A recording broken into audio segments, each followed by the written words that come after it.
മനുഷ്യർക്ക് അന്തസ്സോടെ ജീവിക്കാനുള്ള അവകാശമുണ്ട്. അതുപോലെ തന്നെ മൃഗങ്ങൾക്കും പ്രകൃതിക്കുമുണ്ട് ചില അവകാശങ്ങൾ.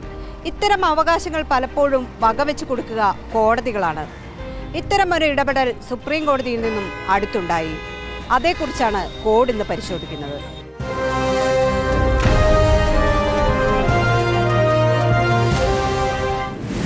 ഡൽഹിയിലെ ഹൗസ് കാസിന് സമീപം സ്ഥിതി ചെയ്യുന്ന പ്രശസ്തമായ വിനോദസഞ്ചാര കേന്ദ്രമാണ് AN ഷാ ഡീർ പാർക്ക്. ഇത് ഡൽഹിയിലെ സോൺ 1-ൽ ഉൾപ്പെടുന്ന പ്രദേശമാണ്. നിരവധി മാനുകൾ, മയിലുകൾ, പക്ഷികൾ എന്നിവ ഇവിടെയുണ്ട്. ലോധി ഗാർഡൻസ്, റോസ് ഗാർഡൻ എന്നിവയുമായി ചേർന്ന് കിടക്കുന്നതാണ് ഈ പ്രദേശം. ഇവിടെയാണ് സുപ്രീം കോടതിയുടെ ഇടപെടലുണ്ടായിട്ടുള്ളത്. 34 മാനുകളെ മാത്രം പാർപ്പിക്കാൻ ശേഷിയുള്ള ആദിത്യനാഥ് ഷാ ഡീർ പാർക്കിൽ 400 മാനുകളുണ്ട് എന്നാണ് സുപ്രീം കോടതി നിയോഗിച്ച വിദഗ്ധ സമിതി റിപ്പോർട്ട് സമർപ്പിച്ചത്. ഇത് മൃഗങ്ങളോടുള്ള വലിയ ക്രൂരതയാണ് എന്ന് സുപ്രീം കോടതി തന്നെ പറയുന്നു.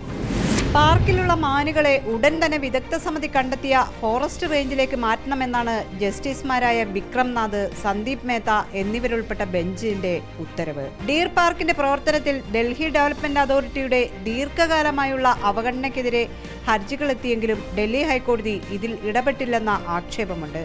എന്നാൽ സുപ്രീം കോടതി കഴിഞ്ഞ നവംബറിൽ സ്ഥലം സന്ദർശിച്ച് റിപ്പോർട്ട് നൽകാൻ സെൻട്രൽ എംപവേർഡ് കമ്മിറ്റിയെ നിയോഗിച്ചിരുന്നു. ഡീർ പാർക്കിലെ മാനുകളുടെ എണ്ണം, പാരിസ്ഥിതിക ശേഷി, ഇതിനകം രാജസ്ഥാനിലേക്ക് മാറ്റിയ മാനുകളുടെ അതിജീവന നില എന്നിവ തയ്യാറാക്കാനാണ് കോടതിയുടെ നിർദ്ദേശമുള്ളത്. ഡീർ പാർക്കിൽ വാണിജ്യ സ്ഥാപനങ്ങൾ പാട്ടത്തിന് നൽകുന്നതും സമീപ പ്രദേശങ്ങളിൽ കടകൾ സ്ഥാപിക്കുന്നതും കോടതിയുടെ വിമർശനത്തിന് കാരണമായിട്ടുണ്ട്. മൃഗങ്ങൾക്കും അന്തസ്സോടെ ജീവിക്കാനുള്ള സൗകര്യം വേണം എന്ന് തന്നെയാണ് സുപ്രീം കോടതിയുടെ നിലപാട്.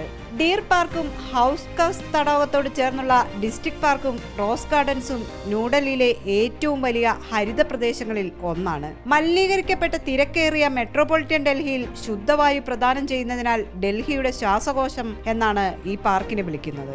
ഡൽഹിയിലെ ഈ കാടുകൾ മാനുകൾക്കുള്ളതാണ്. അത് അവർക്ക് തന്നെ നൽകണം എന്നാണ് സുപ്രീം കോടതിയും പറയുന്നത്.